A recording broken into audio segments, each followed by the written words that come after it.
Welcome, engineers. My name's Travis IQ, and today we're doing something a little different. This is a day in the life of a cybersecurity instructor, full-time. That's me. Let's check it out.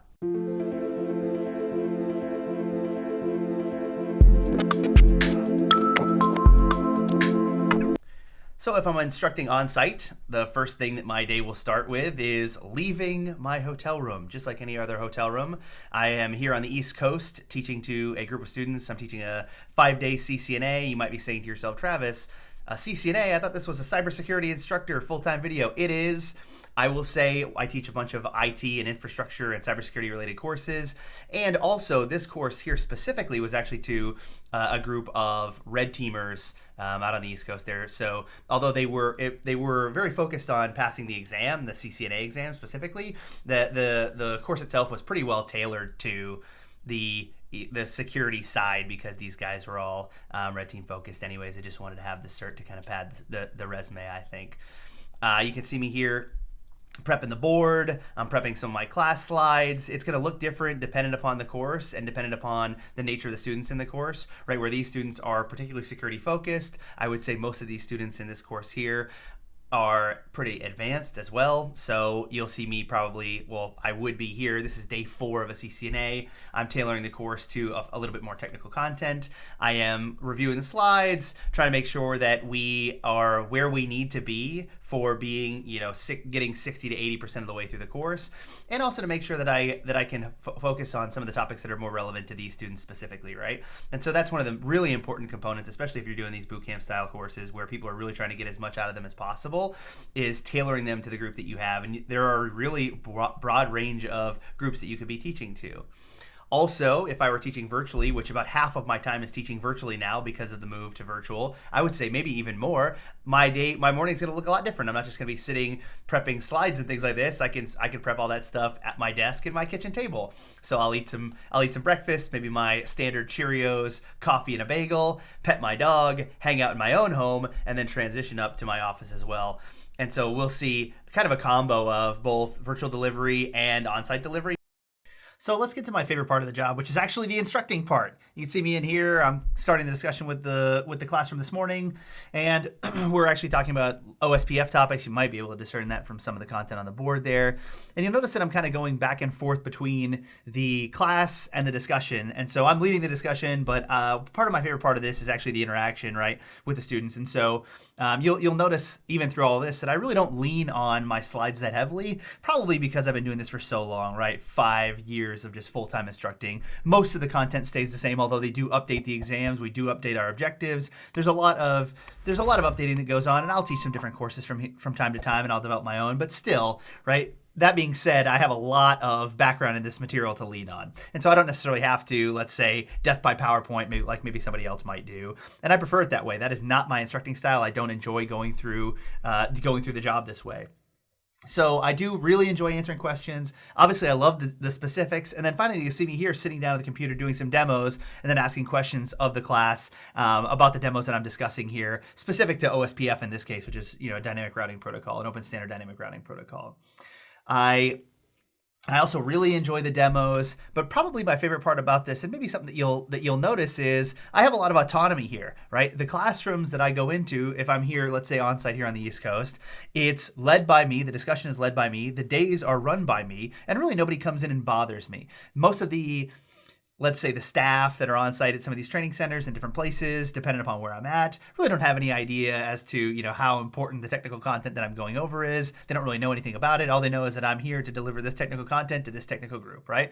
And so it's actually it's a really enjoyable experience if you're very well versed in the subject matter. I will say that the drawback to the course is if you're not as well versed or not as experienced, it's actually very difficult. It's a very difficult job to get some experience in.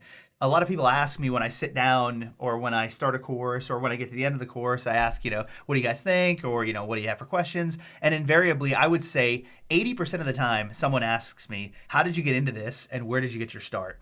And I got my start teaching, evening courses at a local community college. I obviously also did some technical instructing during my PhD as a graduate teaching assistant and guest lecturer for some of my faculty advisors. So I got a weird start and some weird experience in doing this. But once you have it down, it's actually a really fun and enjoyable experience, as long as that's something that you prefer to do. If you don't necessarily love talking in front of large groups, now you might have a problem.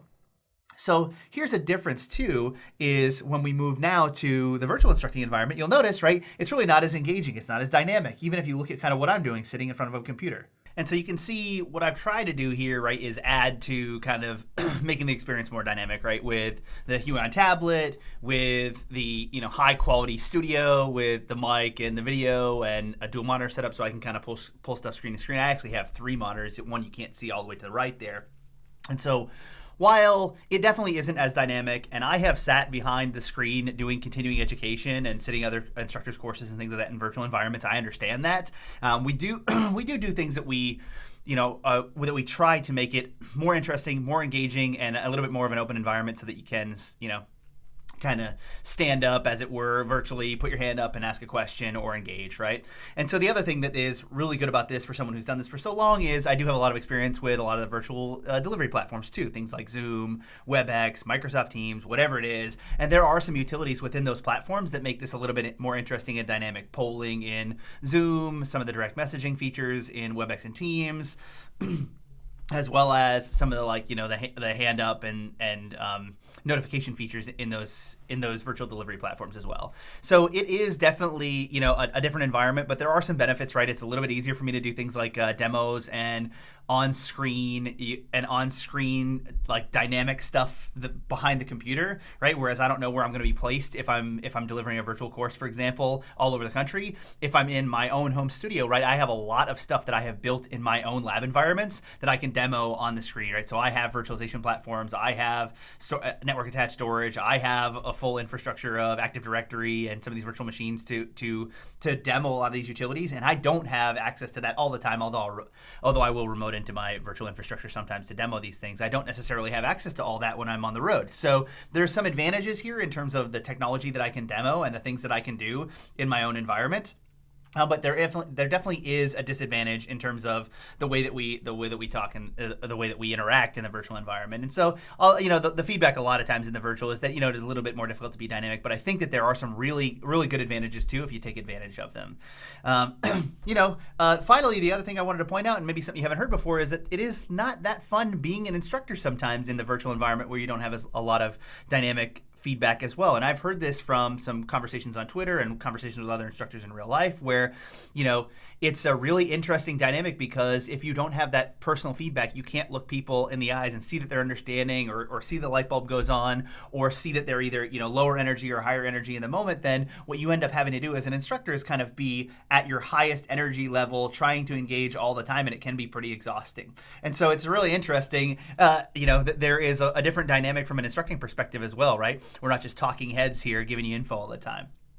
Finally, before we wrap up here, although I have been showing kind of instructing and my daily life, there are some other things that happen behind the scenes that aren't necessarily interesting to put on camera, right? There are, for me, I do contract instructing, right? So people bring me in to do network infrastructure training. They bring me in to do custom courses around IPv6, cybersecurity, and some offensive security tool demos or offensive security and ethical hacking. And so some of the other things that I'll go on behind the scenes is, contract negotiations, getting all of the logistics set up and getting all my points of contact and these types of things sorted out as well. That being said, there's only one thing left to do after a long day of instructing, and that's relax and have your end of day. My end of day when I'm home consists of walking the puppy, which you'll see here on screen, down the road and outside around my house. I will also take some time and go work out. If I am, let's say, on the road, I'll have to obviously make my way back to my hotel room and then figure out whether I'm going to work out at a hotel or go find some other place to participate in a group class or something like that. But that's what I do, man. I'm waking up in the morning, prepping the course, teaching all day, which you've seen. I'm ending my day, whether it's at home or on the road somewhere else in the world, East Coast, West Coast, Midwest, South, whatever it is. And then we're trying to stay fit and stay healthy on the road. I'll do a little bit of prepping in the evening, obviously, or cleaning up anything or prepping for the next week as well, depending upon what I have going on. But that's about it. As you see me here, kind of end of my day, I will say, as is always the case, engineer, break stuff, have fun. I hope you enjoyed the day in the life of the cybersecurity engineer. Let's go!